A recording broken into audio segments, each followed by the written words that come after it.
Ayan mga ka-vlogs, kausap ko ang mother ko, nasa Ontario. Ayan si Merly. Say hi to... Hello ka-vlogs! Ayan. Ayan, ngumusta, malapit na ang Pasko, so kailangan na mag-anuhan tayo, mag-communicate sa ating mahal sa buhay. Ayan, si mother nasa Ontario. Ayan. Say, okay. Kausapin ko muna. Keep vlogging! Keep vlogging. Ayan, kausapin ko muna ang mother ko mga vlogs. Ayan. O, ayan na mga vlogs. Saan na? Bakit wala? Ay, baliktad. Ayan pala. Sorry. Ayan o, ang ating mga tao nito. Ayan, baliktad. Parang sa Candy Cane Lane lang. Ayan. Hi mga ka-vlogs, on our way to Quesnel today, Friday, December 15, 2023. Ayan, pagas muna tayo dito sa ESO Tim Hortons, Highway 97. Ayan, maputi ang ground natin mga vlogs. Hindi pala yung ground, yung mga puno pala. Kanina mas maputi pa eh. Dito medyo hindi masyado. Yan, ganda tignan. Maaga pa, 8:30 ng umaga, Friday, December 15, 2023. Yan, punta tayo ng Quesnel. Yan, lapit sa Barkerville. Yun yung isa sa mga tourist attraction dito sa North BC, Barkerville. Parang town noon na gold town. Yan, mga 1940s I think, or 1800s, I'm not sure. Yung mga gold seekers noon, nung yan, kagaya ng 49ers, di ba, sa San Francisco noong 1949 na tayo, no, 1849 I think, basta 49.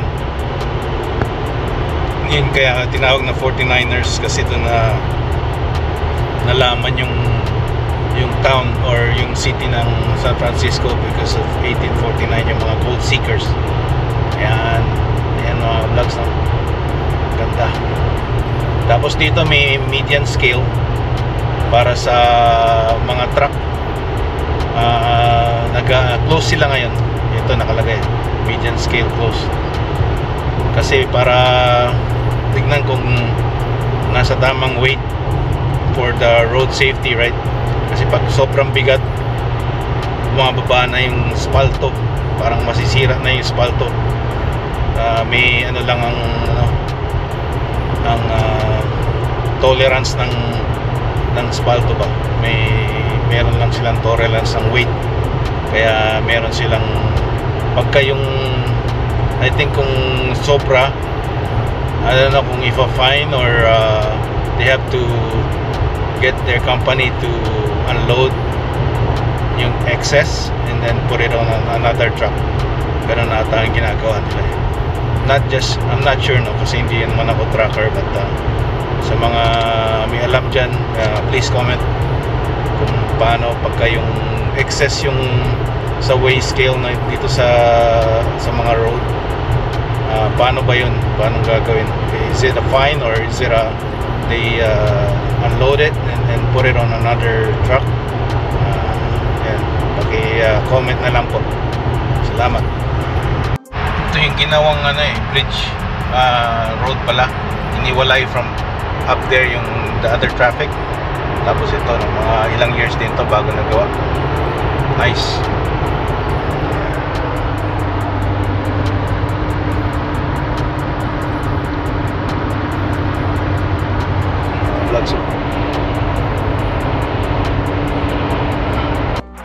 Ayan mga vlogs, dumating na tayo dito sa bahay galing Quesnel.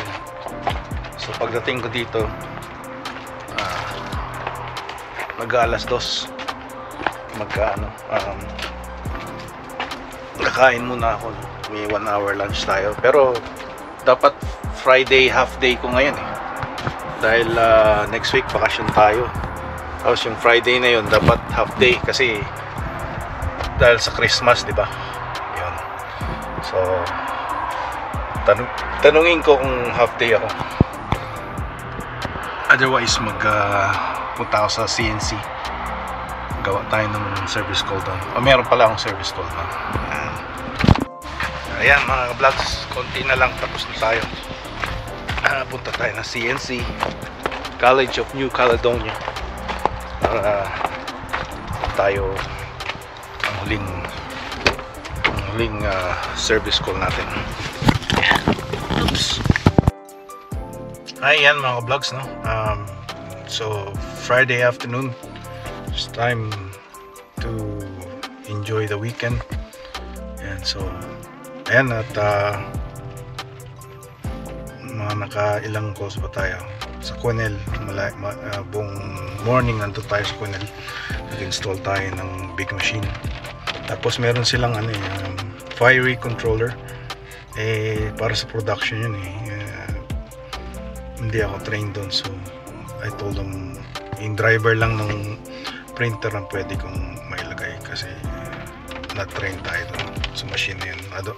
I don't wanna yung isasaba ko na tapos may stock ko. So nalagay ko na sa notes na ganito ginawa ko. Tapos I let them, and he's using a Mac, Apple, so yan, that is sa mga Pinay na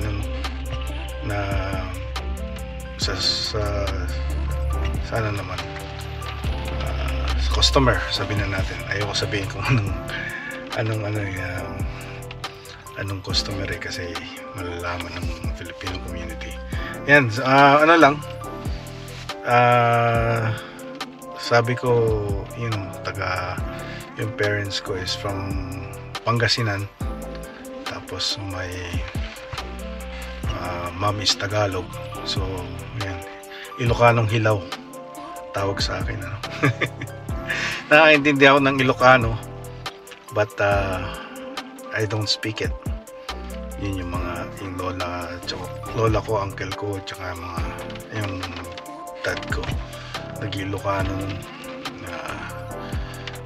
at tsaka naintindihan ko kung ano yung pinag-uusapan nila, pero once na magsalita na ako, it is pure Tagalog na, hindi ko maintindihan, hindi ako makapagsalita ng pure Ilocano. Yeah. So ayan mga vlogs, hanggang dito na lang muna ang ating vlog, at don't forget to like, subscribe, and hit the notification bell para updated kayo sa ating mga videos. At salamat sa inyong pagtangkilik, and have a happy Friday.